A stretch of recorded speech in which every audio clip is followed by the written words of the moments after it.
Bonjour messieurs, bonjour à tous. Bonjour. Comment ça va? Bonjour. Ça va très très très bien.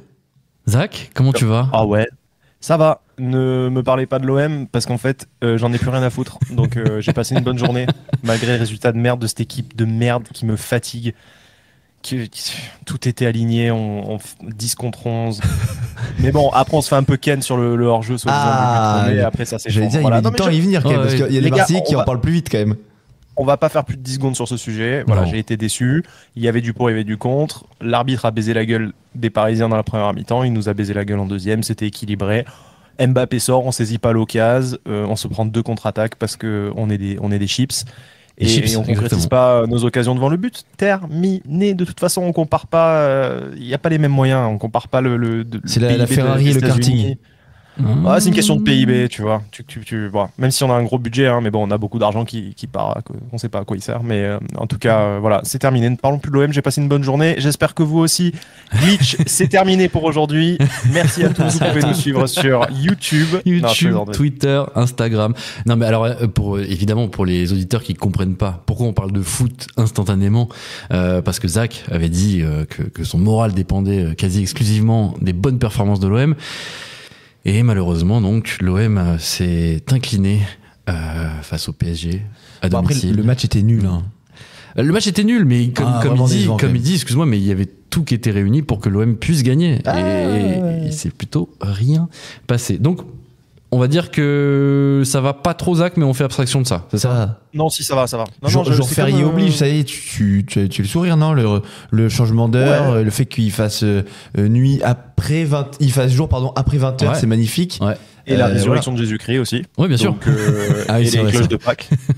Voilà, donc je me réjouis. Qui a fait le carême ici. Voilà. Et donc, du coup, mon bonheur n'est plus tributaire de l'OM. Voilà, terminé. D'accord, ok. Non, parce que le jour férié, tu bosses. Enfin, je suppose. Il n'y a pas de jour férié pour toi, comme pour nous, du coup. Ah, si. Non, j'ai fait du sport, j'ai fait des activités artistiques essentiellement. Ouais. Ah bon, c'était repos. Enfin, c'était temps libre, quoi. J'ai pas bossé, ouais. Récréation, ok. C'est bon, ça. Ouais. Bah ouais, après, pour nous, dans nos métiers avec Ando, on n'a pas vraiment de jour férié ou de jour. Un jour est un jour. Pas de jour férié, peu importe. Les forçats de l'information, c'est ça? Exactement. Le journalisme n'attend pas. Zach, ouais, petit look de printemps, quoi. Tu es habillé. J'ai l'impression de Steven Spielberg avec la casquette et les lunettes. C'est ça. Le vieux blouson, tu sais. Tu vas nous pondre un film là? Tu nous ponds un scénario? Qu'est-ce qui se passe? Ah, ma vie est un film, les gars. Ok, ta vie est un film. Pour décrire juste à nos auditeurs, petite veste bleue, semi-ouverte, les lunettes qui vont bien, la petite casquette avec le casque et tout. Le mec, on dirait il a 17 ans et demi. Ouais. C'est magnifique. Ouais, c'est ça. C'est 17 ans et demi. Non, mais il vit une période qu'il n'a pas pu vivre par le passé, donc on le laisse, il a le droit. Il fait sa petite crise la petite crise de quoi? De la trentaine, du coup? De la 35e, ça se dit pas. Voilà. Taisez-vous. On t'aime. Taisez-vous. Monsieur Finkielkraut, on pense à vous. Ando, ta semaine, ton week-end, ta journée, ta nuit, est-ce que t'as bien dormi? Oh, j'ai super bien dormi. Ouais. Ouais, ça faisait longtemps que j'avais pas fait une nuit qui se terminait pas par un réveil. Là, je n'en ai pas mis. Oh. Ça faisait très longtemps, vraiment. Ça doit faire du bien, ça. Et du coup, là, je me suis réveillé à 14h. Week-end intense, du coup? Grosse actu. Ouais, gros boulot. Et donc la soirée d'hier soir, vu que il fallait pas coutume, le dimanche soir, il y avait des gens qui sortaient. Ouais. Parce que d'habitude, nous, c'est notre début de week-end, mais bon, on est un peu solo. C'est ça. Là, bonjour. Du monde, donc on a tu veux aller boire un verre dimanche soir? Non, personne. Mais normal, voilà. En fait. Ouais. Comme tout le monde, quoi. Moi, je connais des gens qui font ça. Ils ont pour coutume de faire des apéros le dimanche soir pour briser la mélancolie du lundi matin. Moi, je l'appelle la mélancolie Drucker. Tu sais, quand t'as Vivement Dimanche à la télé et que t'es dans ton canapé. C'est vrai, ça. Ouais, c'est horrible. Ouais. C'est horrible. Vivement Dimanche prochain, là. Quand tu vois Vivement Dimanche ou Vivement Dimanche prochain, tu te dis, c'est la merde, demain il y a école et tout. Voilà. Ouais. Voilà. Donc, gros week-end, grosse semaine. Oui, évidemment, on a beaucoup travaillé. Ce week-end, c'était un week-end intense. Pour toi comme pour moi, d'ailleurs. C'était assez intense. Messieurs, je vous propose de commencer par la section des questions. La fameuse section des questions. On le rappelle, chers auditeurs, si vous voulez nous poser vos questions, vous pouvez le faire grâce à la story Instagram que l'on poste tous les dimanches. Voilà, vous pouvez nous parler de tout ce que vous voulez, nous poser toutes les questions que vous voulez, et on y répond maintenant. Être ou ne pas être? C'est là la question. Bonne question. Bonne question. Bonne question. Ma question préférée, que je vais faire de tout cet oseille? Je vais faire de tout cet oseille. Vous pouvez répéter la question? Ah oui. Moi, je pense que la question, elle est vite répondue. Messieurs, beaucoup de questions cette semaine. Encore? Auxquelles on va essayer de répondre le plus, comment dire, efficacement possible. Bah ouais. On va essayer d'être, Mathilde. Alors oui, je te confirme, nous avons des questions de Mathilde encore aujourd'hui. Mathilde qui est toujours au rendez-vous. Oh, attendez. Comment ça? Attendez. Il n'y avait pas une promesse en début d'année d'un certain Duc des Chalets? Aïe. Alors déjà, je tiens à dire que la semaine dernière, il est arrivé en retard, parce que j'ai vu qu'il avait posé une question. Mais faut qu'on reprenne la question de la semaine dernière alors. Eh ben, je m'en souviens plus.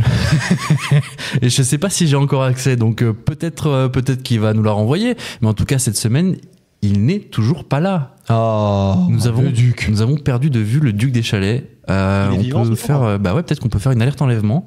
Je sais pas ce qui se passe. Duc des Chalets, si tu nous entends, si tu nous écoutes, n'hésite pas à nous renvoyer des questions à l'heure. Cette fois-ci, on pourrait y répondre. Surtout que tes questions sont plutôt cool à chaque fois. On aime bien y répondre. Du coup, cette semaine, on va commencer avec une question de Léo Davant. On le dit pas assez, mais il est toujours au rendez-vous, Léo aussi. C'est vrai qu'il est souvent là. Première question. Vous avez regardé le complément d'enquête sur les JO. Qu'en avez-vous pensé? Mais alors, tu sais quoi? Moi, j'ai appris l'existence de ce complément d'enquête en lisant cette question. J'ai dû complètement. Si, j'ai vu le passer à titre, côté. le titre était très marrant, il s'appelait Les dispendieux du stade. Ok. Ah. Oh. Mais malheureusement, j'ai pas eu le temps non plus de le regarder. Et bah ouais, du coup, moi, en lisant ta question, je me suis dit que ça allait m'intéresser, que je vais le regarder en replay, mais non, j'ai pas pu le voir au moment de sa diffusion, en tout cas, non, c'est sûr. Zach non plus, non? T'as pas vu ça? Ok. Ah, pareil, pas du tout. Bon, bah, Léo Davant. Mais Léo, il faut qu'il nous dise ce qu'il en a pensé lui aussi. Bien sûr, c'est vrai qu'en fait, tu peux poser la question, mais tu peux donner ton avis, évidemment. On le prend en compte. On va se rattraper. On va se rattraper. Voilà, Léo Davant en avance sur son temps, et du coup, on va aller mater ça pour te faire un débrief la semaine prochaine. On commence avec la première question de Mathilde, du coup. Première question de Mathilde. Au rendez-vous, même un jour férié, nous dit-elle. Est-ce qu'on est au rendez-vous même un jour férié? Eh bah oui. On connaît pas ce que c'est. Et du coup, elle nous dit, vous êtes le sang. Donc, ouais, on est le sang, on est là. Même un jour férié, même un lundi où on pourrait se reposer, dormir. Bon, remarque, ça t'a pas empêché de dormir, Ando. Clairement. Oui, ça va, j'ai le droit. On a double paye de la part de nos sponsors en même temps. Bien sûr. Ah oui, ils se sont dit, si on fait un épisode un jour férié, double paye. Tout va bien. Et vivement le 1er mai, du coup. Ouais. On triple. Chaud. La journée de solidarité, je l'attends avec impatience. Deuxième question, justement, de Mathilde. Elle nous dit, les blagues des médias pour le 1er avril, stop ou encore? Et elle nous dit, entre parenthèses, stop pour ma part.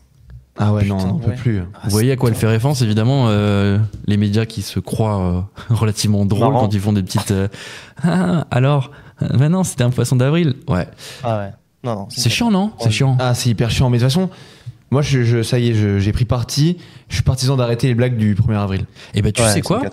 C'est de moins en moins le cas, d'ailleurs, dans les médias. Bah oui. J'ai lu un article sur France Info qui nous disait que désormais de moins en moins de publications s'y risquent justement à ces blagues.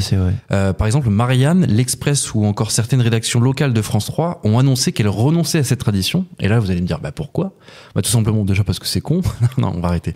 Non. Mais simplement parce que on est assez bien placé pour le savoir, mais il y a une certaine défiance envers les médias et envers les informations de manière générale. Médias, ouais. Et dans un contexte où on peut aussi voir émerger de plus en plus de fake news, ils se sont dit non, on arrête les blagues le 1er avril parce que justement, il y a certains articles que les gens vont prendre premier degré et c'est une mauvaise idée. Donc ouais, Mathilde, pour plein de raisons, déjà moi je trouve ça complètement con et pour cette raison-là aussi, je suis assez d'avis de stopper tout ça, quoi. Ouais, pour les Parisiens, je voulais vous demander à tous, est-ce que vous avez vu le poisson d'avril de la RATP? Ah non. Qui a renommé les stations de Paris, enfin certaines stations de Paris, pour faire un clin d'œil au JO. Ah oui, c'était un poisson d'avril ça? Je crois que c'était juste en référence au JO. Ouais, tu vois, c'était la petite blague du poisson du 1er avril. Tu vois, alors est-ce que c'était un poisson d'avril? Peut-être pas, mais en tout cas, ouais, j'ai vu. C'était nul. Ça a coûté 2 millions d'euros, par contre, c'est pas un poisson d'avril. Franchement, Zach, je sais pas si t'avais vu passer, mais genre, aujourd'hui, du coup, la station, par exemple, Alexandre Dumas s'appelait Alexandre du Marathon. Oui, voilà. Victor Judo, pour Victor Hugo. Voilà. Nation, c'est devenu natation. Ouais. Il y avait quoi? Solferino, c'est devenu surferino. Oh. Enfin, tu sais, genre. Mais t'imagines la le lourdeur touriste du truc. dyslexique là? Ah ouais, mais attendez quoi? J'avoue. Que se passe-t-il ici? Les touristes sur SteamApper qui sont en train de bugger là. Mais hein, Prochaine quoi sortie, natation. Quoi? Et dire qu'il y a un conseiller en communication qui a été payé une blinde pour trouver ces trucs. Mon Dieu. C'était le coup de gueule de la journée, vraiment. Mais t'as raison, Je me suis réveillé, j'ai lu ça, je me dis wow. Ouais. Zach, tu disais, à mon avis, oui, t'as raison, ça a dû coûter très cher pour Ouais. un truc y a dont on toujours un va budget. à peine parler parce que, enfin, bon, on en parle à l'heure actuelle, mais moi je l'ai vu nulle C'est part. la merde. Genre, il y a la personne qui s'est, enfin, sur les réseaux, s'est dit, oh, regardez, natation. Non, enfin, bon, bref. Encore une super idée. On attend les JO avec impatience. Mathilde, dernière question de Mathilde, qui me dit Galup, même si Pâques est passé, avis sur l'œuf de Pierre Hermé. Ah oui. Tu l'as goûté, toi? Ah, alors justement, oui, pour tout vous dire, on a eu la chance, du coup, à la rédaction, de recevoir... Là, j'ai bugué, là, tu vois. Là, j'ai bugué. Mais tu sais pourquoi j'ai bugué? Parce qu'en fait, Tu te ça y demandes est, si c'est pas un placement produit? Non, j'ai la question du Duc des Chalets qui m'est revenue à l'instant. Énorme. En rapport, justement, avec nos métiers. Énorme. Il me demandait qu'est-ce qu'on faisait à côté dans la vie. Et ça, on va peut-être y répondre après, du coup. Du coup, Mathilde, pour revenir à ta question, l'œuf de Pierre Hermé, oui, du coup, on travaille dans une rédaction, on a eu la chance de recevoir l'œuf de Pierre Hermé, qui coûte 250 € quand même, mais c'était une très belle pièce. Voilà, c'est un une truc de pièce, fou. c'est un œuf Toujours plus loin. très il est très vraiment gros, franchement, l'œuf. c'est un très gros œuf en chocolat Ça reste un œuf, quoi. avec En chocolat. plusieurs couches, du praliné à l'intérieur. Enfin, c'était. Sans moi. Est-ce que par respect pour Pierre Hermé, je ne vais pas donner mon avis? Non, quand même pas. Je vais le donner. C'était très bon. Par contre, voilà, tu prends 2 morceaux, pas plus, parce que sinon tu es très vite écœuré. Mais sinon, c'est Ah du ouais chocolat de très bonne Et qualité. c'est lui qui dit évidemment. ça, hein. C'est Olivier qui mange beaucoup de merde. Hein. Oui. C'est-à-dire, je pense que je fais une crise de foie, moi, si je le mange, tu vois. Non, mais après chocolat, moi, tu sais, il m'en faut très peu. Genre, je te dis 2 carreaux et en général. Il est fourré l'œuf à l'intérieur ou un- En fait, c'est plusieurs couches. C'est plusieurs couches. T'as, Ok, mais il est pas très creux fin. à l'intérieur, quoi. Non, si, il est creux. Ah, d'accord. Mais d'accord. même l'extérieur, en Et fait. même ça, c'est écœurant, Exactement, quoi. ouais. Mec, pour le prix, j'espère qu'il y a un iPad dedans. Il y a un, il y a un Tu vois iPad, exactement. Un iPad Pierre Hermé, pourquoi pas. Mais non, très, très, très bon chocolat, toujours très quali. Évidemment, c'est Pierre Hermé. Oui, ça coûte cher, mais enfin, il y a la qualité qui va avec. Est-ce qu'on se fait la question du coup du Duc des Chalets Bah ouais, qui let's m'est go. revenu Ouais. comme par magie là. Donc le Duc des Chalets la semaine dernière nous demandait quels étaient nos métiers à côté. Donc on l'avait expliqué forcément il y a longtemps dans les premiers épisodes. Mais Mais pour ceux comme le Duc qui montent dans le train depuis peu, exactement. Bah, let's go. Réexpliquons. Zach, on commence par toi. C'est quoi ton métier à côté? Comment tu te Je définis? suis chef d'entreprise, Ouais. quasiment temps plein en fait. Je gère deux entreprises que j'ai cofondées dans le médical. Et à côté, j'ai un diplôme de psychologue clinicien que j'ai eu il y a 4 ans. Et nouvelle aujourd'hui que je vous annonce, je suis actuellement en recherche pour commencer mon activité libérale de psychologue et m'installer en cabinet en temps partiel. Oh. Et bah dis donc, Bah le alors Ouais. Mais attends, c'est quoi ce Donc, scoop voilà. là? Bah, c'est un scoop, ça y est, c'est le moment, j'ai envie d'être utile. Ok, et tu te souviens dans le début de l'émission quand on te demande genre ça va, des nouveautés, des trucs sympas dans ta vie, des trucs, tu vois, et à quel moment tu ne dis pas ça en S'il fait? n'y avait pas eu la question, il aurait donc pas dit. C'est incroyable, incroyable, c'est incroyable. Ouais, c'est ça. Une exclu glitch, magnifique. Oui, bah donc du coup, Bah, pour, félicitations, Zach. bah ouais, Ouais. putain, c'est que des bonnes nouvelles, putain. Bah non, mais après, là, je me dis, ça va faire 4 ans que j'ai mon diplôme. J'ai eu des expériences beaucoup en hôpital et pendant mes stages, mais après, je vais perdre la main si je me mets pas tout de suite à la pratique. Donc, il y a ça, et il y a l'envie aussi de voir autre chose que l'activité privée. Là, ça va faire 6 ans que j'ai monté la boîte. Je commence à fatiguer un petit peu de voir toujours les mêmes choses et de faire toujours les mêmes choses. Donc, j'ai envie de varier les plaisirs, et voilà.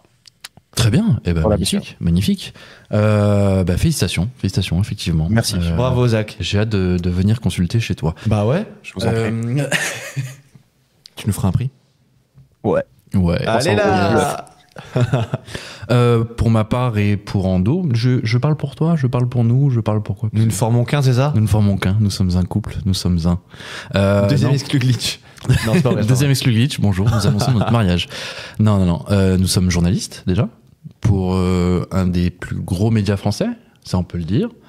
Et puis voilà, évidemment en télévision, Donc on prépare des émissions, on est tous les deux chefs d'édition.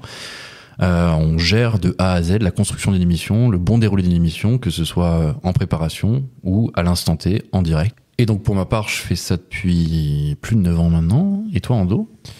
Ce poste-là depuis bientôt 2 ans. Ouais. Un an, ouais, plus d'1 an et demi, quoi. J'ai accueilli ce jeune padawan dans l'entreprise.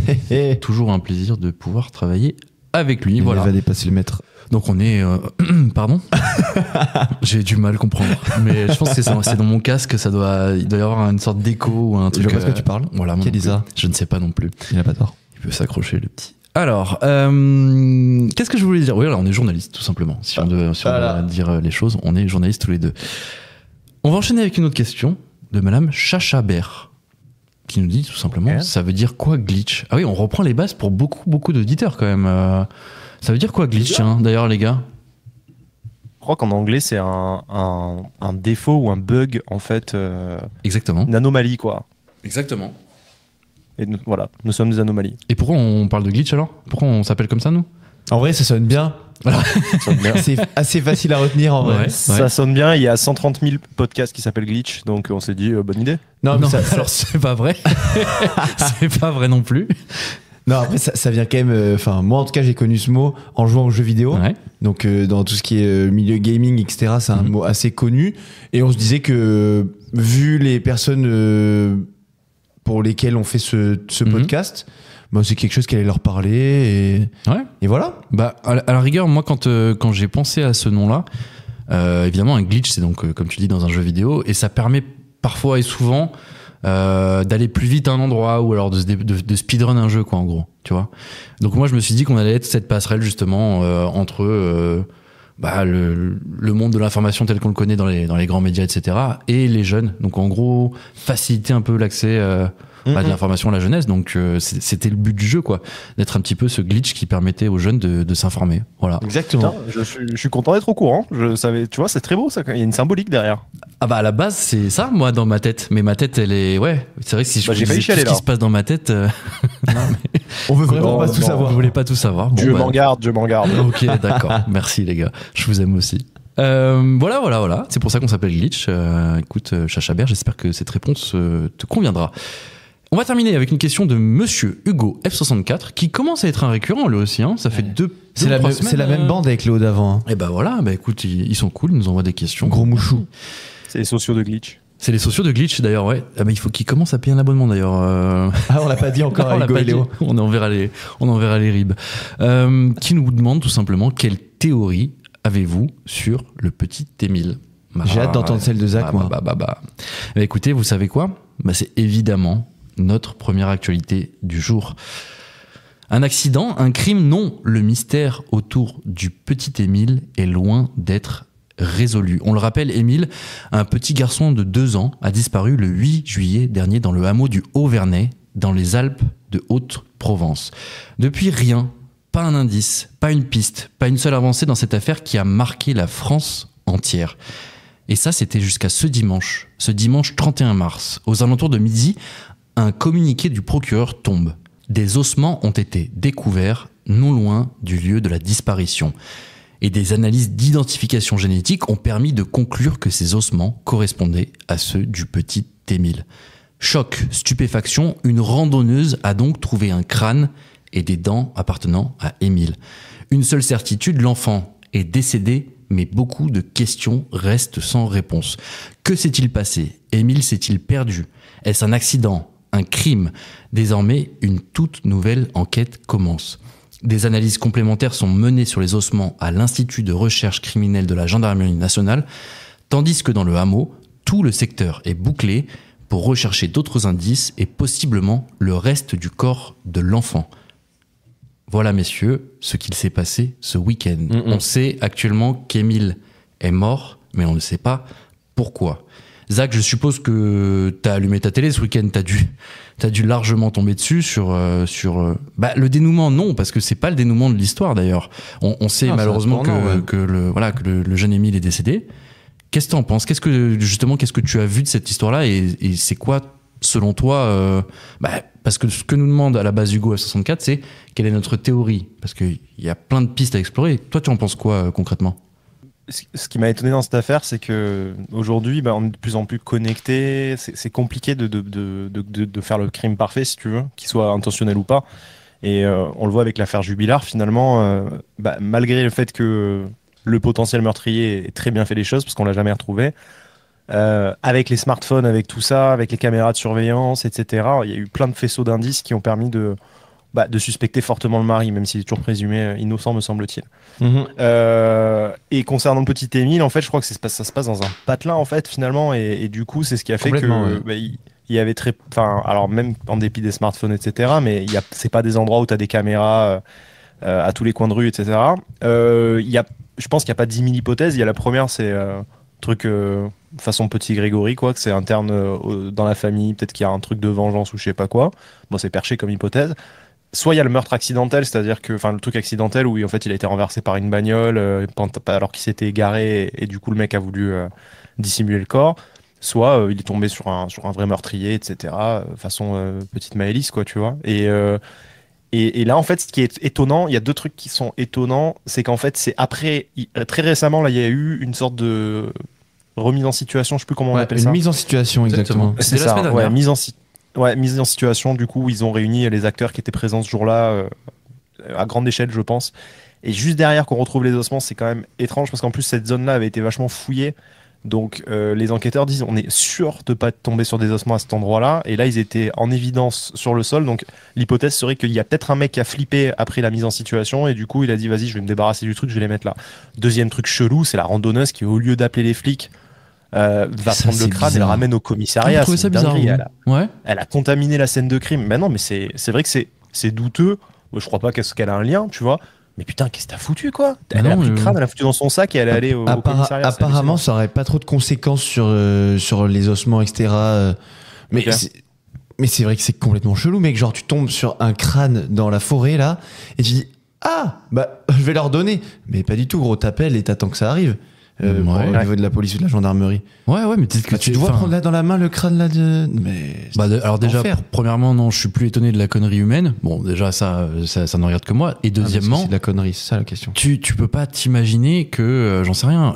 La première chose, moi, si je vois un crâne par terre dans la rue, je me dis premièrement, c'est une décoration d'Halloween. Enfin, tu vois, genre, à quel moment toi tu dis, c'est facile. En fait, tout le monde cherchait le petit Émile, donc un crâne c'est normal. En fait, peut-être pas pour tout le monde, tu vois. Ouais, mais je veux bien que tu sois en mode genre touché, en mode genre, c'est quoi ce truc? Mais une fois que t'as capté que c'était un crâne de gosse. Que toi tu saurais reconnaître un vrai d'un faux, j'en sais rien. Un truc quand même, un truc plastique, oui, je pense que c'est pas du tout pareil. Après, j'avoue, j'ai pas une grande expérience en contact avec un crâne humain. Voilà. Bon, après, évidemment, dans le doute, normalement, tu prends tes précautions et tu le touches pas. C'est pas faux. Oui, en tout cas, donc cette dame, elle a fait une bêtise et ne peut ne pas le faire. En tout cas, voilà, si un jour vous êtes confronté à cette situation-là, ne contaminez pas la scène de crime et laissez faire les professionnels. Zach, tu le disais, il y a énormément de théories. Il me semble que tu en as oublié quand même 2, hein. Enfin, selon moi. L'enfant s'est vraiment perdu, il a erré pendant des jours et des jours. Bon, après, il y a l'argument du c'est pas si loin que ça du domicile. Bref. Il a pu possiblement même lui chuter tout seul, se taper la tête. Enfin bref, ça c'est possible aussi. Et il y a aussi la rencontre avec un animal. Et ça peut être aussi quelque chose d'accidentel. Mais il y a tellement de possibilités. Et j'ose espérer que les analyses pourront répondre à certaines questions. Mais oui, là on est face à un truc. Moi je trouve que le point le plus suspect, c'est de retrouver ce crâne alors que, tu le disais, la zone a été archi fouillé. C'est exactement ce que j'allais dire. Ouais. Alors tout le monde avance le fait que le terrain soit vraiment hyper c'est vachement escarpé, c'est accidenté et que du coup en plus sachant que l'été quand il a disparu apparemment la végétation est plus dense, etc. Et il y a eu la neige entre temps. Franchement, il y a eu tellement de battues, mais avec énormément de gens pendant des jours entiers et un nombre de reconstitutions et de recherches supplémentaires par des brigades de gendarmerie. Je trouve ça très étrange et je pense sincèrement que oui, il y a eu un déplacement de ces ossements-là parce que mais je vois pas comment, genre, si admettons il y a de la végétation, etc., t'avais aussi des équipes cynophiles avec des chiens. C'est ça, c'est surtout ça.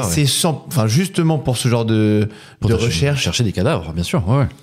Je vois pas comment on aurait pu passer à côté de ça. Après, ça se trouve, si c'est ça la vérité, c'est qu'on a des grosses failles dans les systèmes de recherche, mais perso, j'y crois pas trop. Donc là, ça veut dire que toi tu penses, entre guillemets, c'est simplement que donc quelqu'un est venu redéposer, entre guillemets, ce crâne-là. Moi, c'est pour répondre à la question de Hugo F64 tout à l'heure, moi, ma théorie serait plus... Je pense pas à un criminel, un serial killer, tu vois. Je pense à un accident, potentiellement, genre une voiture qui le renverse ou quoi. Mais sauf que t'es dans un hameau de 25 habitants. Ouais.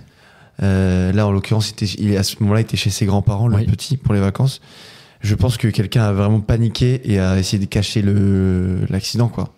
Donc en gros, ça ne repose donc sur rien, je le redis, je ne m'engage pas du tout là-dedans. Non, bien sûr. Mais si je devais miser sur quelque chose, ce serait plutôt ça. Mais après, ce qui est intéressant aussi avec cette affaire, c'est que chacun a un avis, chacun a une intime conviction, et là, évidemment, on est là pour en parler. Tu le disais, en gros, pour toi, c'est donc homicide, pas volontaire visiblement, mais en tout cas involontaire. Ouais. C'est ton intime conviction à toi. Ok. Bah ouais, au vu de tous les éléments qu'on a balayés, etc., et qu'on a évoqués, et qui pour le coup ne sont pas à écarter pour l'instant, je sais pas, après il y a ce truc très étrange de, comme disait Zach, le petit hameau où ils sont vraiment 25 habitants, sur une petite colline en plus surélevée par rapport à un village, un peu, tu vois, perché, un peu sanctuarisé, bien sûr, où tout le monde se connaît forcément. Après, personne n'a relevé apparemment. Pourtant, on a des journalistes qui ont sillonné vraiment la zone, qui sont allés plusieurs fois dans le village discuter avec plein de gens. Il n'y a pas de... Si on compare avec le petit Grégory, il n'y avait pas de... Comment dire, de haine ou de rancœur très profonde, de ce que j'ai compris en tout cas, contre la famille. Tu vois, après, la famille avait assez particulière, surtout les parents particulières, très catholiques, fervents catholiques. Oui, mais bien sûr, mais après, ce sont des caractéristiques... Mais rien qui ne suscite en tout cas une haine comparable à ce qui avait été l'affaire Grégory avec la famille Villemain. Oui, je suis assez d'accord. Zach, du coup, pour répondre à la question du Go F64, quelle est ta théorie à toi ? Parce que tu dis qu'il y en a beaucoup. Oui, il y en a beaucoup, c'est sûr. Mais quelle est ta théorie privilégiée ? Je partirais sur le meurtre accidentel, parce que je dirais que le mec le meurtrier qui a prémédité, il a prémédité aussi l'endroit où il allait le cacher, il fait en sorte que ça se retrouve pas et que du coup il fait... Je sais pas. Et honnêtement, j'ai été surpris. Je suis un peu béni oui moi, mais jusqu'au bout j'ai cru qu'il avait été enlevé en fait et qu'on allait peut-être le retrouver. Tu sais, il y a beaucoup de disparitions. Bien sûr. Vous voyez les chiffres de disparition en France, c'est effrayant. Et pour le coup, j'étais vraiment triste que ce soit l'issue, et ça, j'étais vraiment. Donc du coup, bon, je pense que j'arrive pas à avoir d'hypothèse. Je pense D'accord. pas que ce soit. Non, bon, après, on n'est pas là pour faire des pronostics ou quoi que ce soit, évidemment. C'est juste qu'il y a énormément d'éléments troublants. On en parlait d'ailleurs. Et du coup, toi, Galup, moi, je te dis, comme je le répète, c'est le fait qu'on puisse le retrouver, ce crâne, aussi longtemps après et aussi proche de la maison, alors que toutes les zones, je pense, ont été vraiment passées au peigne fin, et même plus que ça, avec de la caméra thermique, avec les chiens, les équipes cynophiles. Moi, je trouve ça fou, en fait. Enfin, t'as des équipes cynophiles qui sont spécialisées dans la recherche de cadavres, et tu retrouves un crâne à 1,5 km de la maison. Donc, meurtre accidentel pour toi aussi ? Non, moi je pense sincèrement que oui, il y a eu déplacement du corps, parce que sinon je pense qu'on l'aurait trouvé bien avant, ou alors comme tu disais tout à l'heure, il y aurait c'est des failles colossales dans la recherche, mais non, que ce soit volontaire ou involontaire, ça malheureusement, aucun élément logique ne permet d'imaginer quoi que ce soit, surtout qu'il n'y a aucun suspect privilégié. Peut-être c'est ça la logique. S'il n'y a pas de suspect, peut-être que ça peut être quelque chose d'accidentel. Et comme tu disais, un accident de voiture, c'est quelque chose qui peut être imaginé. En tout cas, voilà, sachez que donc tout le secteur est bouclé, comme je l'ai dit actuellement. Une semaine. Énormément de moyens de recherche sont déployés. Il y a une centaine de gendarmes, des drones multispectraux pour survoler les environs. Il y a 6 experts de l'IRCGN. Vous savez, c'est l'Institut de recherche criminelle de la gendarmerie nationale, dont je vous ai parlé tout à l'heure. Il y a 2 équipes cynophiles, encore, et un coordinateur des opérations qui priorise les recherches. Voilà, écoutez, on espère un jour avoir des réponses à ces questions-là. On est évidemment bien triste de l'issue pour évidemment le petit Émile et sa famille. Mais on espère quand même avoir un dénouement un jour à cette histoire. Ouais, Zach, tu voulais rajouter un truc ? Ouais, notez que juste que la famille a dit qu'elle était limite soulagée, parce que c'est vrai qu'on n'en parle pas assez, mais dans les cas de disparition comme ça, il y a une forte présomption que la personne est décédée de la part des proches, mais ils n'arrivent pas à entamer leur deuil tant qu'ils n'ont pas la réponse. Bien sûr. Et pour le coup, ça peut être un soulagement, aussi paradoxal que ça puisse paraître, mais... Ouais, du coup, en fait, c'est ça qui est intéressant, c'est qu'il n'y a plus de doute, en fait. C'est ça, qui pouvait faire beaucoup de mal à la famille, en tout cas. Ouais, en gros, c'est ça. La famille s'était faite à l'idée, mais par contre, elle voulait une réponse, et la première réponse, c'est celle-là, Et maintenant, après, la deuxième, c'est qu'ils vont vouloir comprendre ce qui s'est passé, c'est forcé. Donc, Ah bah ouais, normal. on espère. Ouais, on l'espère aussi. Messieurs, on va se tourner vers notre deuxième actualité. Et cette deuxième actualité nous emmène en Allemagne. Pourquoi en Allemagne, Ando ? Eh bien parce que l'Allemagne est devenue le 3e pays d'Europe à légaliser le cannabis à usage récréatif. Donc en gros, hein, pour faire très concret, depuis lundi, il est donc autorisé en Allemagne d'être en possession de 25 grammes maximum de cannabis séché dans les lieux publics et aussi de faire pousser, donc la culture à domicile, faire pousser chez soi jusqu'à 50 grammes et maximum 3 plants de cannabis par adulte. Donc je vous vois déjà venir, hein. Avant qu'on passe à tout le reste, est-ce que les Français pourront aussi profiter de ça s'ils vont en Allemagne par exemple ? Ah d'accord, ok. Ouais. Mais pas du tout. Ah bah non. Oh bah non. Parce qu'en fait, il faut... en fait, ça dépend des conditions. Mais en gros, si tu vas juste pour un week-end à Berlin, par exemple, ça marchera pas. Puisqu'il faut donc avoir déjà plus de 18 ans. Voilà. Okay. Mais surtout, résider en Allemagne depuis plus de 6 mois. Ok. Et donc, un Allemand en France, par exemple, il faut vraiment qu'il réside depuis plus de 6 mois en Allemagne. Ok. Donc, s'il revient chez lui, il pourra pas en profiter non plus, tu vois. Ok. C'est assez particulier. Après, tu vois, c'est une légalisation qui est très encadrée. Tu t'es bien renseigné en tout cas, c'est bien.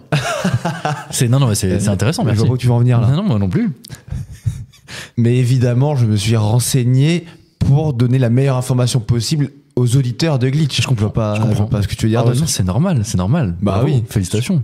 Mais attends, du coup, parce que là, on parle de possession de 25 grammes. Ouais. Et quand dit la consommation, t'as le droit de fumer dans la rue, par exemple ? Oui. Alors, c'est encadré aussi. En gros, tu peux fumer dans les zones piétonnes, par exemple, entre 7h et 20h. Ok.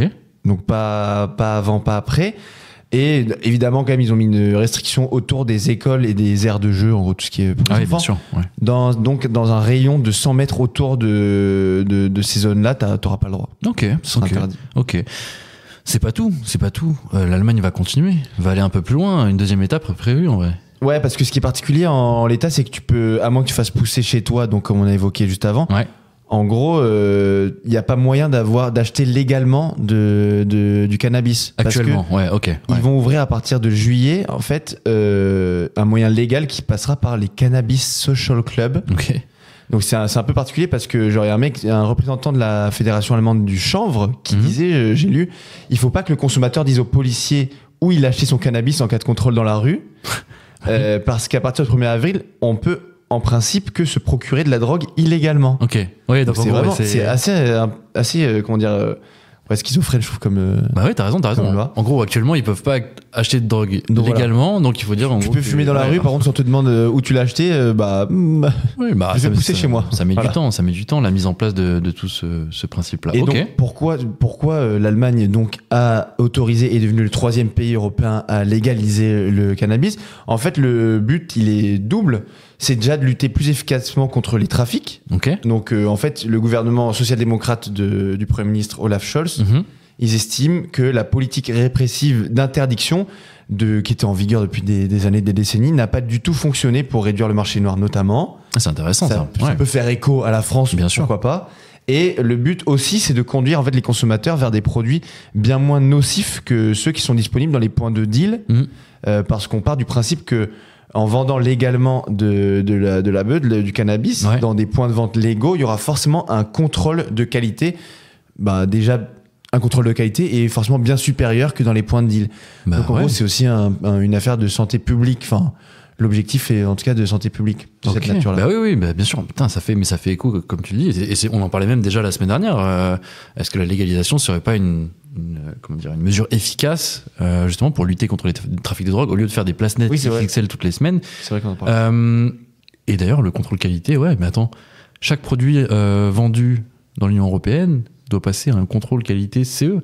Est-ce qu'il y aura des contrôles qualité CE de la drogue ? Non, mais je pense vraiment que ça existe déjà parce que tu as déjà 2 pays qui l'ont légalisé le cannabis.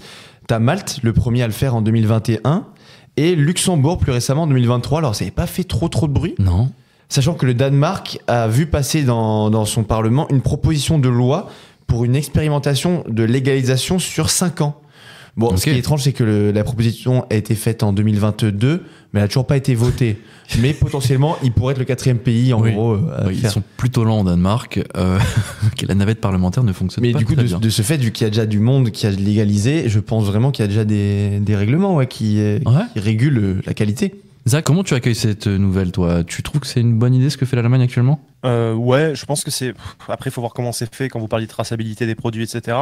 La première bonne nouvelle, elle est sanitaire, c'est-à-dire que si ça implique un contrôle sur la qualité de ce qui est vendu et que c'est tracé, c'est une excellente nouvelle. Après, la deuxième nouvelle, c'est que moi, j'ai rien de particulier contre les trafiquants de drogue, si ce n'est qu'il y a des morts, ils ont du sang sur les mains, de la chaîne d'approvisionnement en Amérique du Sud ou quel que soit le pays d'où ça vient. Généralement, cannabis, c'est plutôt Maghreb. Mais jusqu'à du coup la vente, il y a des morts et il y a du sang, tu vois ce que je veux dire. Donc si ça enraye ça, ok. Après, si c'est un truc pour que derrière, en fait, les trafiquants se déportent sur juste pour ouvrir une boutique, mais que derrière, il y a les mêmes trafics et en fait, on n'a aucune traçabilité sur d'où vient le produit et comment il est. Ce dont je doute, c'est que c'est le but de la manœuvre, tu vois. J'ai regardé du coup, en fait, le premier pays dans le monde à avoir légalisé le cannabis, c'était en 2013, c'était l'Uruguay. Ok. Ouais. Donc c'est ceux qui ont le plus de recul en tout cas sur cette politique-là. Et eux, ce qu'ils observent, c'est qu'il y a une très forte réduction des parts de marché contrôlées par les narcos. Donc eux, l'Office national des drogues d'Uruguay disait, quand ils avaient observé en 10 ans en gros une réduction de 58% à 22% ce contrôle par le marché noir. Donc ça marche vraiment bien. Après, il y a d'autres pays comme le Canada aussi qui l'ont fait en 2018, etc. Globalement, quand tu regardes tous ceux qui l'ont fait, ça réduit fortement le marché noir, mais ça ne le fait pas disparaître. Bien sûr. Pour 2 raisons.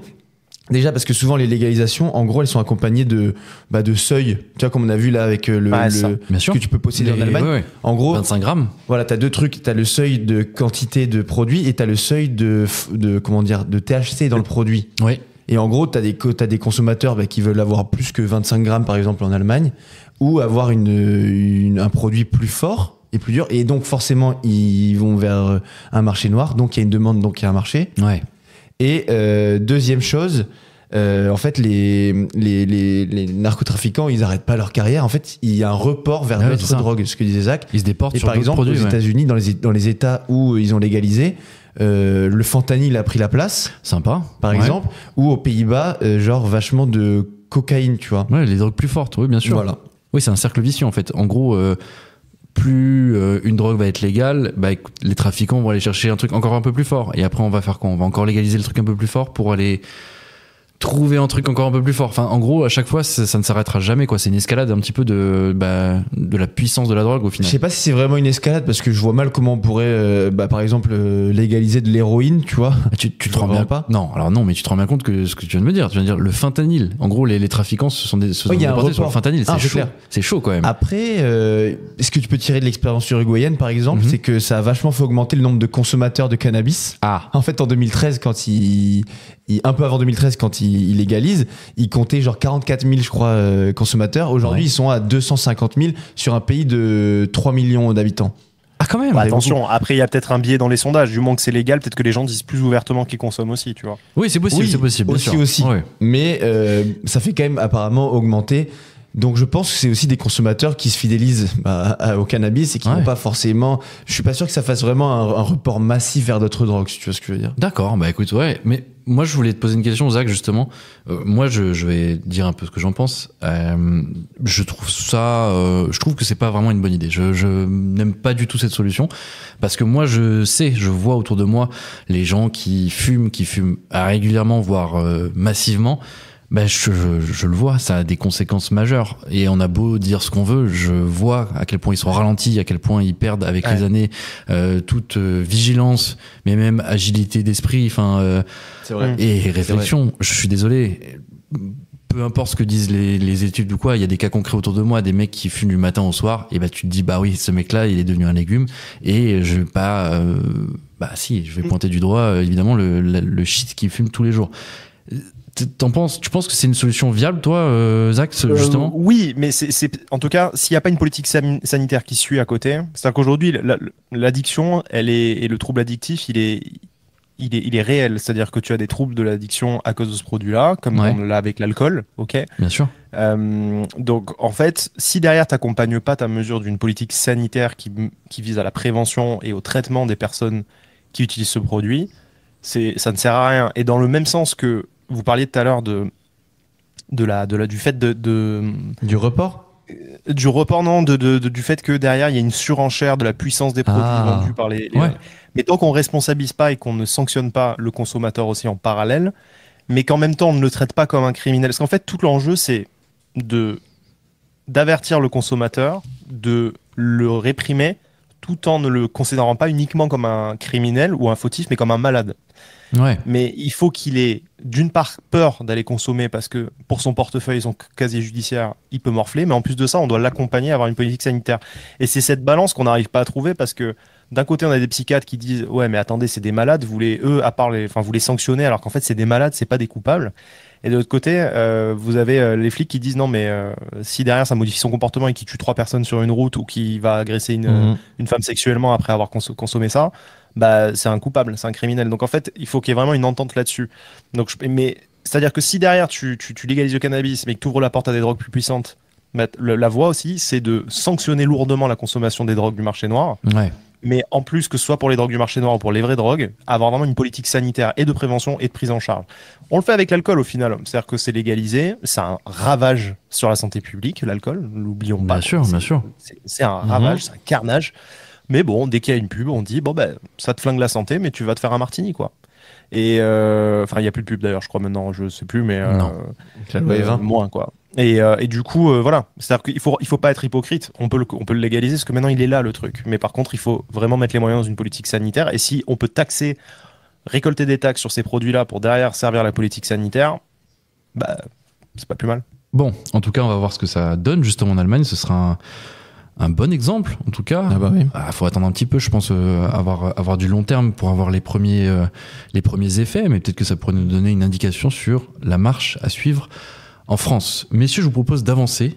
Passons à l'instant X. L'instant X, c'est très simple. C'est nous, autour de la table, qui sélectionnons au fil de la semaine le meilleur tweet, le tweet qui nous a le plus diverti, qui nous a le plus fait marrer ou le plus interpellant pour nous.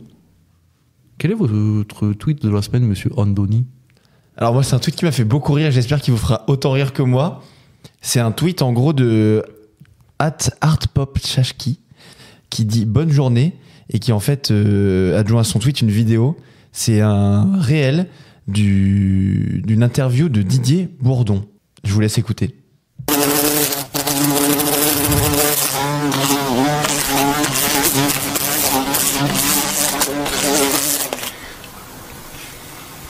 Excuse-moi. Didier Bourdon. Bourdon, là, c'est une vanne, c'est ça? Me dis pas que c'est ça, s'il te plaît. C'est ça la vanne. C'est ça la vanne. Donc en fait, la vidéo, tu le vois parler avec ce son-là, ça me tue. Vraiment, D'accord. ça m'a tué de rire. Ok. Didier Bourdon, le bruit du bourdon. Toi, c'est efficace. Au moins, c'est. Ouais, il t'en faut peu, mais. Il m'en faut peu, mais ouais, ça mais fait bien. je comprends, je peux comprendre. Ok. Zach, c'est quoi ton tweet de la semaine? Moi, c'est un tweet de curiosité juridique. Ok. Tu rappelles un peu qui le principe rend de curiosité juridique? Curiosité juridique relève des décisions de justice réelles mais pas moins insolites. Oui. Et pour le coup, là, c'est le tweet, c'est « Exerce sa liberté d'expression, le salarié qui explique que sa formatrice lui casse les couilles parce qu'elle lui a fait une liste de choses à revoir longue comme sa bite. » Cour d'appel de Douai, le 23 février 2024. Oh bordel, putain. Putain, c'est fou de faire ça. Les gens sont fous. Les gens sont fous. Putain. Je suis désolé. J'espère, cher auditeur, que vous ne perdez pas espoir en l'humanité. Mais bon, c'est difficile quand on entend ce genre de truc. Moi, mon tweet de la semaine, il est assez simple. Alors, c'est un tweet du Gorafi, mais, c'est pas un tweet marrant. Pour une fois. Ah ouais? Eh ouais. C'est même, je crois, de mémoire, le seul tweet n'est premier pas une degré, vanne. exactement. Ok. Et leur tweet, c'est simplement le seul cancer de notre société, c'est le cancer. Et donc, du coup, il y a un lien vers un article. En gros, je vous invite à aller lire le petit article qui se cache derrière. Voilà, c'est l'histoire de quelqu'un à qui on apprend qu'il est atteint d'un cancer. Et en bas de la page, en bas de l'article, voilà, il y a un petit lien pour faire un don à la Ligue contre le cancer. Donc, je trouvais ça plutôt cool, une fois le Gorafi, voilà, qui fait pas un tweet marrant. Et certains disent d'ailleurs, c'est pas le plus marrant de vos tweets, mais c'est le plus utile. Donc je trouve ça assez fort. Donc le Gorafi, d'utilité publique, parfois on rit et parfois ils font des choses utiles. C'était mon petit tweet de la semaine. Voilà. Messieurs, est-ce qu'on parlerait pas un peu sport ? Et parlons sport. Ça fait longtemps qu'on n'a pas parlé sport. Bah, Non ? c'est vrai. Ouais. C'est vrai. Allez, c'est l'heure de la VAR de glitch.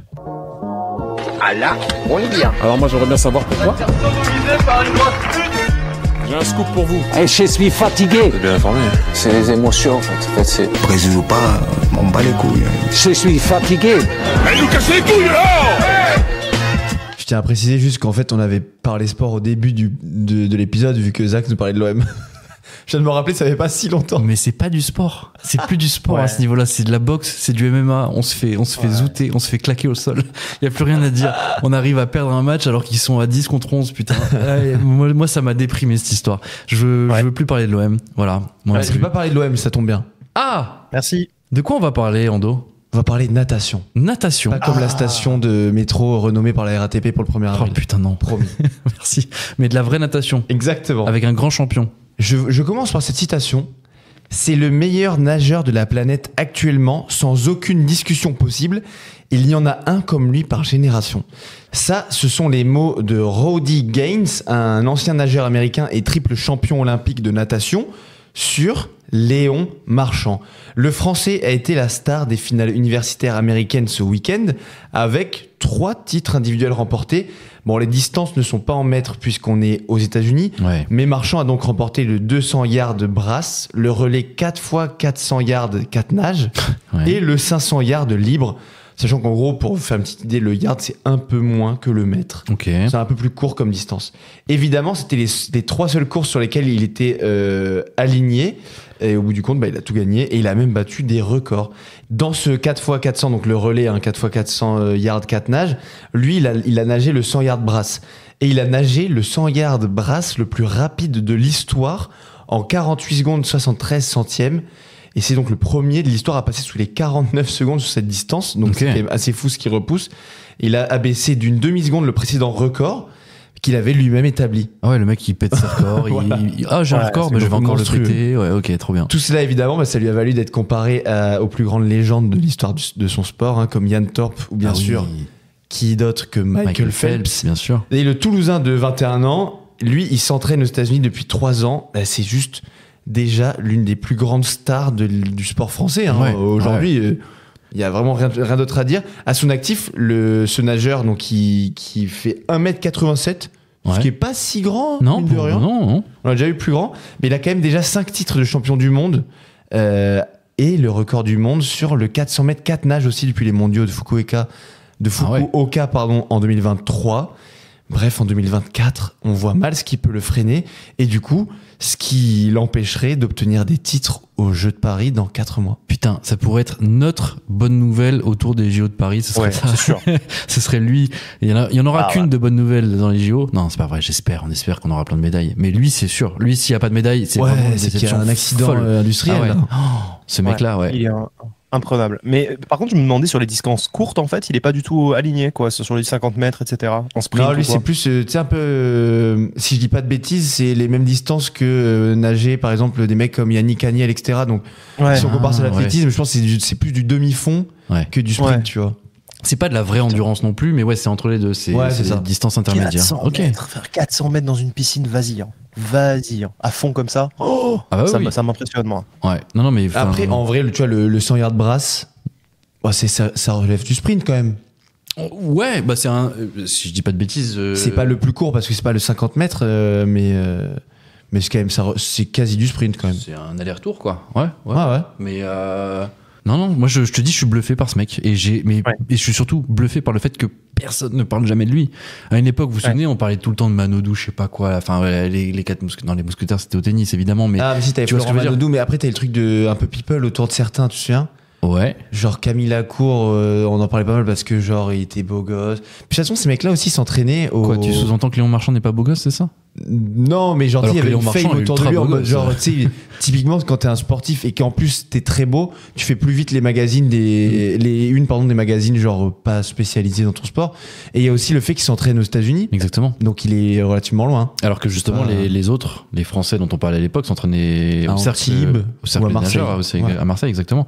Au cercle des nageurs, t'envoies des futurs champions à Marseille, Zach? Écoute, j'ai moins suivi, c'est vrai que depuis la vague, la vague, Il est fort. la cour, Manodou, tout ça, c'est vrai qu'après j'ai moins suivi. Mais par contre, je vous contredis un peu. C'est vrai que Manodou, la cour, etc. Bon, au-delà du fait qu'ils c'était d'excellents nageurs, mais ils avaient un physique aussi. Marchand, il est un peu plus, il met moins ça en avant, tu vois. Ouais. Et du coup, il y a un effet moins gravure de mode que t'avais avec la cour ou quoi, tu vois. Ok. Et c'est pas le genre de mec qui lui va mettre ça en scène. Ou on précise d'ailleurs en plus de ça que le gars, il a un cursus d'ingénieur et mention très bien au bac avec les félicitations, et il est ingénieur à côté, quoi. C'est un profil un peu plus, c'est autre chose, quoi. Un crack. Il est Ouais, c'est vraiment un impressionnant, ce crack. Hein. Et ses deux parents étaient champions de natation également. Ok. Et son vrai point fort, je crois que j'ai cru comprendre que c'est la coulée vraiment. C'est-à-dire que le moment où il fait demi-tour dans le bassin et qu'il est immergé un temps, lui en fait va beaucoup plus loin que ses adversaires. D'accord. Parce qu'en fait, il faut savoir que quand ils font demi-tour et qu'ils sont en coulée comme ça avant de remonter à la surface, il y a une pression énorme sur les poumons qui sont du coup vraiment en situation d'anoxie, c'est-à-dire vraiment ils n'ont plus d'oxygène. Ok. Et il y a la pression de l'eau et de la poussée, etc. Et c'est très dur de tenir trop longtemps. Donc en général, tu remontes. Lui, il dure. Ça lui fait gagner en fait en frottement, et il gagne en temps là-dessus parce Ouais, qu'il bien reste sûr, plus sous longtemps l'eau, immergé. c'est connu, ouais. Et il sort. Mais les images sont impressionnantes parce que parfois les mecs sont même pas arrivés au bout du bassin, il est déjà sur le chemin retour. C'est affligeant, quoi, pour les mecs, quoi. C'est impressionnant. C'est incroyable. Vraiment. Bah écoute, ouais.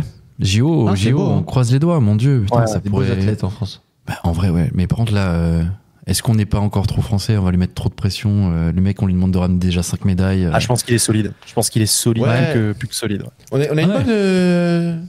On a une bonne filière natation quand même, tu vois. On c'est peut sûr. largement citer beaucoup de nageurs qui ont performé pendant les JO, qui n'ont pas craqué sous la pression. Après, c'est clair que c'était pas les Jeux de Paris, mais moi j'y crois. Comme le handball, tu vois, c'est des filières sûres. Bah écoute, on l'espère. Messieurs, il y en a un pour qui il y a beaucoup de pression aussi actuellement.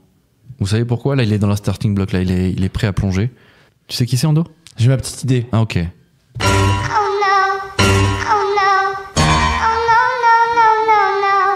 Zach, est-ce que tu comptes couler aujourd'hui?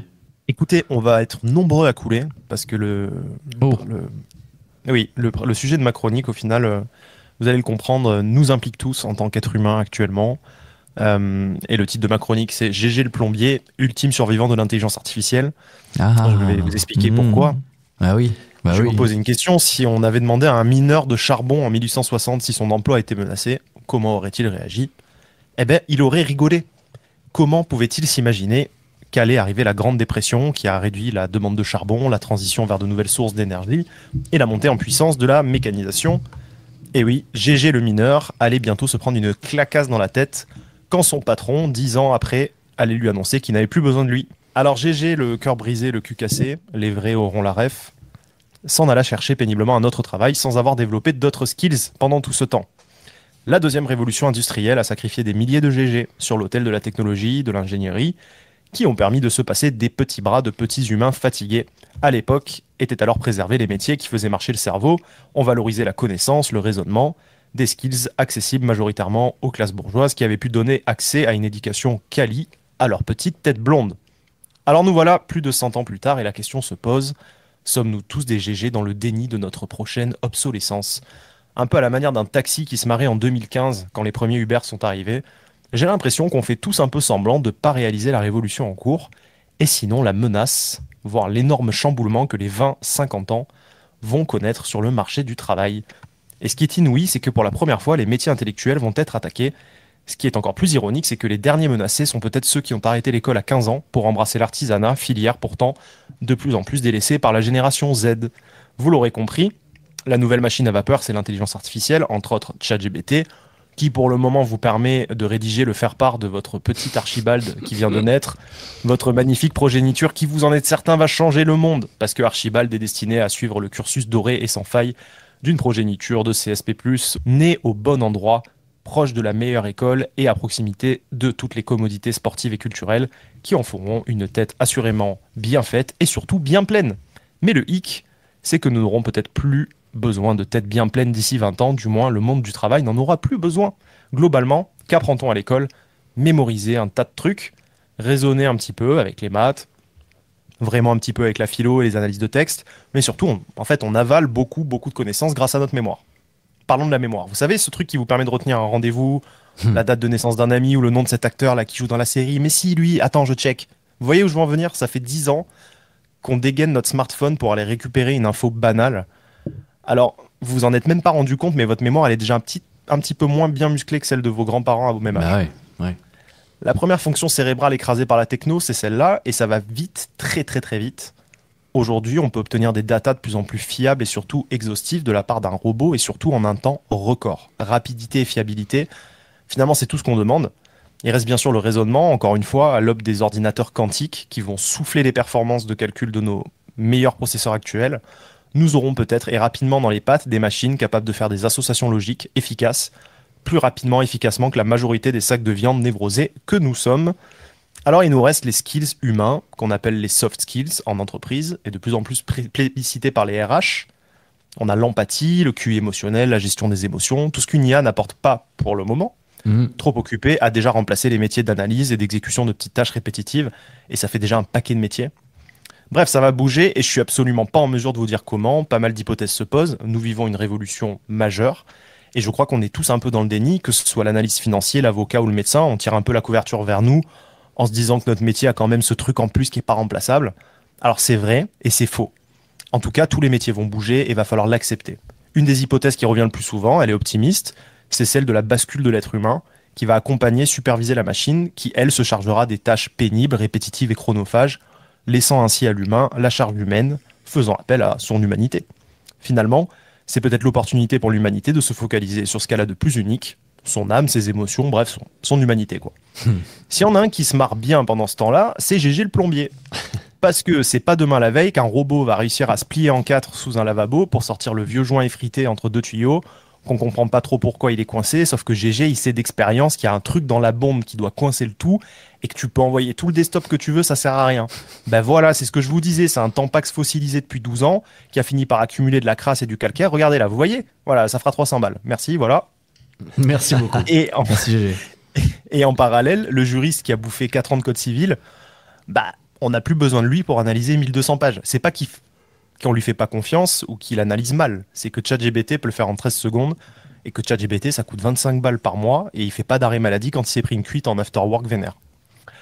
C'est cruel, c'est ironique, mais c'est le monde et c'est la vie. Alors désormais, 3 options que j'ai dégagées peuvent s'offrir à vous. La première, lâchez tout, embrassez une formation dans l'artisanat, plombier, menuisier, charpentier ou pâtissier, c'est encore le moment. Option 2, le retour à la nature, le renoncement à l'humanité, cabane dans les bois, autosuffisance, abri souterrain anti-atomique et relations sexuelles avec des arbres et des sangliers.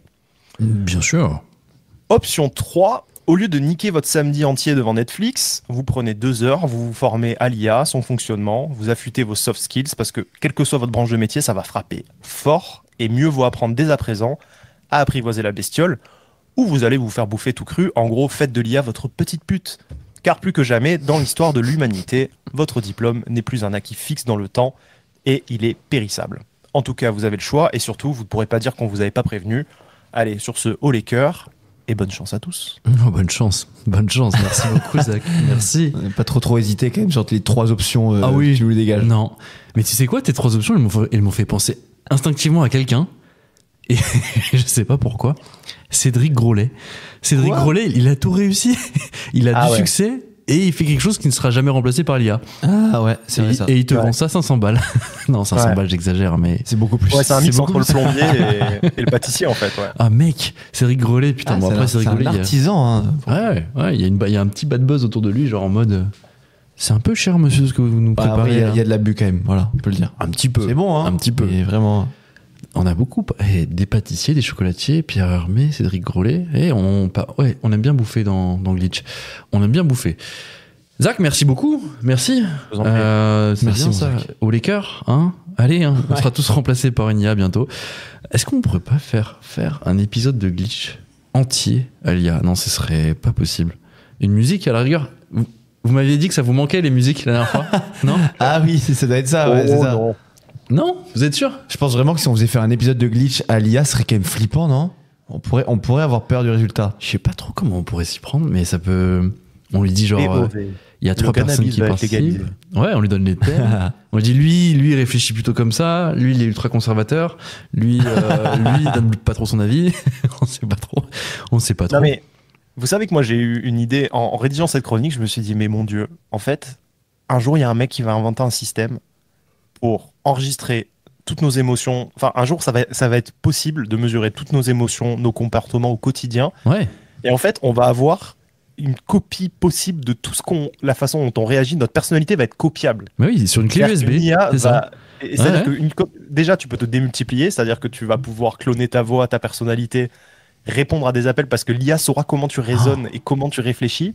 Donc, tu pourras te démultiplier de façon immatérielle et surtout, tu vas pouvoir subsister le jour où tu meurs. Tes petits-enfants, ils vont pouvoir brancher ta clé USB, ça existe encore, tu vois. Ouais. Et en gros, tu auras l'IA qui aura capté vraiment ta personnalité, tu vois. T'as pas tort. Qui en sort à l'extérieur. C'est fou en vrai. En vrai, je suis certain parce que toutes nos émotions elles sont mesurables. Genre par exemple, j'en sais rien, toi Zach, créativité, je mettrais un bon 90%, tu vois. On peut largement faire des échelles pour tous les traits de personnalité de chacun.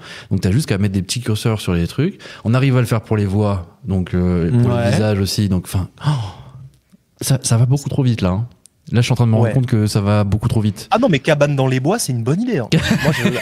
Non, mais moi, aller pêcher des trucs et lire des bouquins, ça me va en fait. Hein. Non, Ando, il a pas l'air convaincu. Ando, il a fait. Non, mais après, tu vis quoi en fait en termes d'argent quand t'es dans ta cabane? Mais quel argent? Autosuffisance. Tu vas pêcher, tu vas chasser, t'es un grand garçon. Ah, ok. Tu vas te trouver un petit coin reculé dans le nord du Canada. Tu as quand même une croix sur beaucoup de biens et services quand même. En vrai. Après, tu découvres la vie, la vraie vie. Ah oui, c'est terminé les apéros. Écoutez, vous me direz ce que ça donne pour vous et peut-être que dans un second temps, j'y réfléchirai. Bah non, il faut créer son propre alcool aussi, des petits apéros, des choses comme ça. Et t'as un petit kink sanglier, c'est ça, Zach? Ouais. Pas du tout. Pas du tout. Par contre, je serais emmerdé, tu vois. Je serais pas plutôt. Je déteste le poisson, donc j'irais pas pêcher, tu vois. Il faudrait que je trouve des poulets. J'ai une addiction aux poulets, donc il faudrait que je trouve des poulets à proximité. Ouais. Ce serait vraiment mon problème, quoi. Non, ton premier problème, c'est qu'il y aura pas de salle de sport, et ça, c'est compliqué quand même. Bah, tu rigoles quoi, je fais des tractions sur des branches. J'avoue. Pas quoi, il est fou lui. Non mais j'ai l'impression que t'avais une addiction quand même au Basic Fit et que c'était l'endroit en lui-même qui te faisait plaisir, genre. Mais ok. J'ai une double addiction, j'ai l'addiction aux sensations physiques du sport et ce que ça m'apporte, et j'ai une addiction anthropologique à ce que je constate en matière de phénomènes sociétaux, humains, que je constate à la salle de sport. Il veut montrer c'est ses magnifique muscles à constater tous les jours. Voilà. Ok. Bon messieurs, on se dirige tranquillement vers la fin de cette émission, mais il nous reste les recos de la semaine. Les recos. Exactement. Est-ce que vous avez des trucs en tête? J'ai une reco solide, moi. Ouais, les recos, on l'explique pour les auditeurs qui prennent le bus. Non, c'est quoi l'expression? Qui montent dans le train. Qui montent dans le train. Excuse-moi, Ando, je suis un vieux boomer de merde. Mais qui prennent le bus. Moi, j'aime bien prendre le bus. J'ai cette image, tu vois, de Forrest Gump qui prend le bus. Bon, bref. Oui, je suis un boomer. Qui monte dans le train. Monter dans le train de la hype. Bref, voilà, tout ça. Ando, c'est quoi ta reco de la semaine? Ma reco, une fois n'est pas coutume, c'est une série. C'est pas un film. Une série? Pas un film, très bien. C'est la série qui s'appelle Snowfall. Ah, j'en ai entendu parler, ouais. Alors je crois que c'est sur MyCanal. Il me semble aussi. C'est trop bien. Ok. Je vous fais le pitch rapidement. Ça se passe à Los Angeles dans le début des années 80. Donc c'est bien l'arrivée du crack. Ah, du crack, aussi, une poudre blanche. Donc Snowfall, tu vois, la tombée de la neige. Ok. D'où le titre. Et en gros, l'idée, c'est que tu as 4 personnages qui vivent dans ce petit monde. Ouais. Donc, je vous fais le petit décompte rapide, mais un dealer, un catcheur, un agent de la CIA, et la nièce d'un parrain mexicain. Ah, ok. Et en gros, plein d'histoires qui se nouent autour de ça, et autour donc forcément de la drogue et du trafic. D'accord. Mais c'est très bien fait, c'est très beau, et c'est une très bonne série, quoi. Genre, c'est des épisodes de 50 minutes, mais franchement, ça tient en haleine à chaque fois, et tu t'ennuies pas du tout, je kiffe perso. Très bien. On me l'a recommandé et c'est à mon tour de le recommander aux gens. Très bien. Il y a possiblement un gros scandale d'État qui se cache derrière tout ça. Bref. T'es qu'à l'épisode 2 ? Tu me spoil, mais... Pas du tout. Moi, je l'ai pas vu, donc je ne pourrais pas te spoiler. Mais voilà. Voilà. D'accord. On invite quand même les gens à aller voir. Zach, c'est quoi ta reco de la semaine, Zach ? Ma reco de la semaine, alors je vais faire une chose qu'on n'a jamais fait dans cette émission. Je vais plus soyer une reco d'un autre membre de Glitch. Plus soyez une Ando nous avait recommandé Face à l'Histoire, le podcast de France Inter. Bien sûr, ouais. J'ai attaqué avec Napoléon. Je me régale, j'en apprends des tonnes. Et Je suis un peu moins hypé par les apartés, les petites scènes où ils font jouer des personnages et tout, c'est un peu con. Mais ça reste quand même riche et je me régale. Et franchement, merci Ando. Donc, merci Ando. Voilà. Je t'en prie, avec grand plaisir. Ma deuxième reco, du coup, c'est Le Problème à 3 corps sur Netflix, Ah qui oui. est une série qui fait parler d'elle en ce moment. Ouais. J'ai pas fini. Donc ne me spoilez pas. Oh, il casse-couille. Non, toi, ne fais pas. Ah non, mais fais pas viens équiper la prochaine fois que tu parles d'un truc. Oui, j'ai fini. Oui, j'ai tout fini. À chaque fois, vous me cassez les couilles. J'ai pas fini. Ok. Oui, tu sais quoi, je vais redire que l'album de Justin Timberlake c'est de la merde. Mais Et comme t'as ça, raison. que la semaine prochaine j'aurai fini et je te le dirai. Allez, voilà. Zach, c'est une blague. Alors, pourquoi c'est bien? C'est bien parce que l'histoire, elle est, ça démarre très bien. T'as des scientifiques, les plus éminents scientifiques du monde qui se suicident les uns après les autres, en gros, dans les universités. On comprend pas pourquoi. En fait, on capte qu'il y a une histoire de compte à rebours. En fait, ils ont un compte à rebours qui leur apparaît dans la tête. Et en gros, ça part de là. Et on capte qu'il y a un truc qui leur indique que soit ils arrêtent leur activité scientifique, soit ils meurent. Et du coup, c'est de ça qu'on se rend compte. Donc il y a un lien un petit peu entre quelque chose d'extraterrestre, un lien avec le progrès technologique qui mène l'humanité à sa fin. On sent un peu, dès le premier épisode, on sent le truc. Ça part aussi en sorte de multivers via un jeu vidéo, donc c'est vraiment perché et ça a été bossé au niveau du scénario, j'aime bien. Il y a plein d'acteurs il y a des acteurs de Game of Thrones qu'on retrouve aussi, c'est cool. Et voilà, pour l'instant, je trouve ça cool. Voilà, donc j'ai pas fini parce que j'ai pas trop le temps, mais ça vaut le coup, je pense. Ok. Même si j'ai pas fini. Voilà. Moi, je vais me taire, comme ça, si je te spoilerai pas et je dirai rien du tout. Mais ouais, c'est pas mal du tout. Voilà, s'il suffit de dire ça, allez-y, les yeux fermés. Ça a coûté très cher cette série visiblement. Et en vrai, oui, il y a des. Il va spoiler, ça y est. Oh, ça y est, putain. Le compte à rebours avant le spoil. Non, mais j'allais parler des effets vidéo. En vrai, c'est juste très joli, très beau. Bref, bon, bah, allez, voilà, allez-y, allez regarder vous-même. C'est sur Netflix, si je dis pas de bêtises. C'est ça. Sur Netflix, ouais. Et ben, allez-y. Très sympa. Moi, j'ai une. Alors, et toi ? J'ai une reco, mais putain, est-ce qu'on peut recommander la moitié d'un film et pas l'autre moitié? Oui. Bah ouais. C'est possible ça? Oui, on peut. Ah, je vous jure, c'est fou. Et à quel point c'est flagrant, je comprends pas. Le film, c'est Roadhouse sur Amazon Prime. Je l'ai vu. Ok. Putain, j'ai oublié d'en parler. Et alors, c'est le film avec Jake Gyllenhaal et Conor McGregor, le combattant de l'UFC. En gros, c'est les deux têtes d'affiche. Et j'ai adoré le début du film, genre en mode, pour vous faire un petit peu le pitch, c'est un mec, tu comprends très vite qu'il sait très bien se battre, genre limite c'est une arme vivante, mais qu'il est rangé, qu'il est paisible, qu'il est tranquille, qu'il veut plus chercher de merde à personne et qu'il vit un peu sa vie au jour le jour, tu vois. Et il y a des flashbacks, tu comprends qu'il a été champion du UFC, mais tu comprends pas pourquoi ça a changé, etc. Et c'est un mec ultra cool, ultra sympa, ultra gentil, ultra souriant, etc. Et pourtant, c'est une arme de destruction massive. Et ce contraste qui est joué justement par Jake Gyllenhaal entre un mec vraiment sympa, gentil et qui a envie d'aider les gens, et une bête de baston, parce qu'il y a des scènes de baston qui sont vraiment plutôt pas mal. Et ben, j'ai trouvé ça intéressant au début. Je me suis dit, putain, mais où est-ce que ça va nous emmener? Il y a un truc derrière tout ça. Et à un moment donné dans le film, il y a un truc qui vrille, et là ça devient mais du grand n'importe quoi à base de scènes qui peuvent jamais arriver dans la vie. Je te parle de gens qui explosent, enfin bref. Ah waouh. De maisons qui explosent, de bateaux qui sautent, lui qui se retrouve.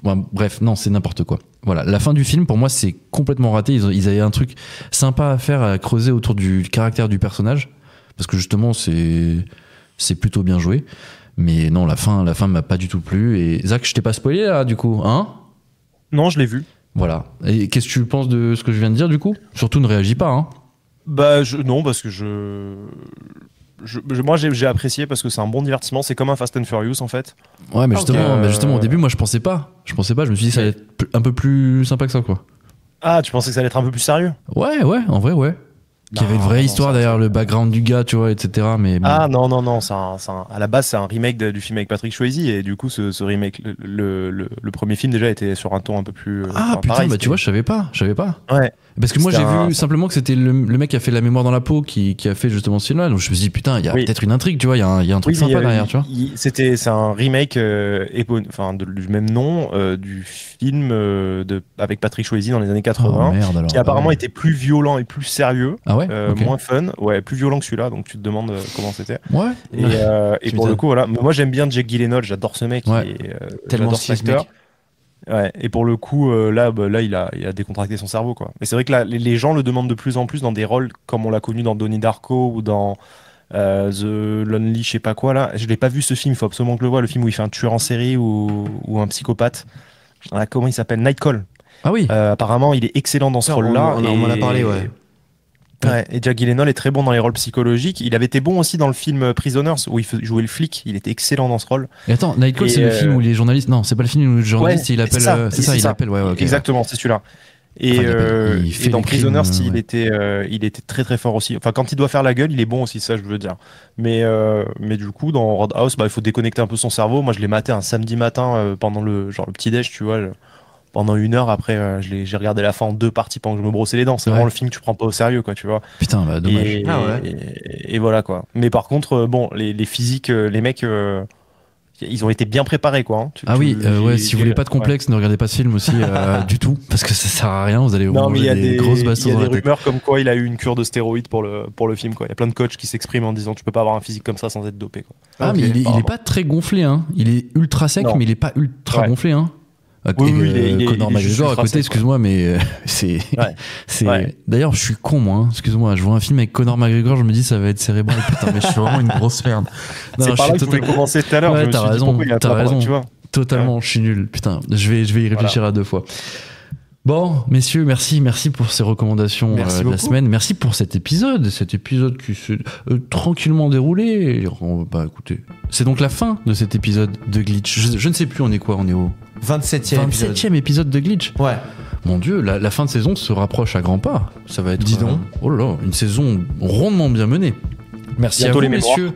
Bientôt les mémoires, les autobiographies de chacun. Oh là là, incroyable. Messieurs, merci d'avoir été avec moi. Une dernière question, c'est quand que tu vois Dune 2? Allô? Je crois qu'on a perdu la connexion avec Ando. Allô? Dune 2. Les meilleures questions pour la fin, voilà. Mais comment est-ce que tu veux que j'ai le temps d'aller au cinéma avec un week-end comme on a passé ce week-end? Je ne sors pas de chez moi. Quand je vais chez moi, c'est pour dormir seulement et repartir au travail. Écoute, non, je suis très occupé en ce moment. Mais j'ai fait une promesse à Mathilde. Mathilde, j'irai voir Dune 2. C'est promis, je te ferai la critique dans Glitch. Messieurs, je vous remercie encore une fois. Merci à toi. Je vous fais des bisous.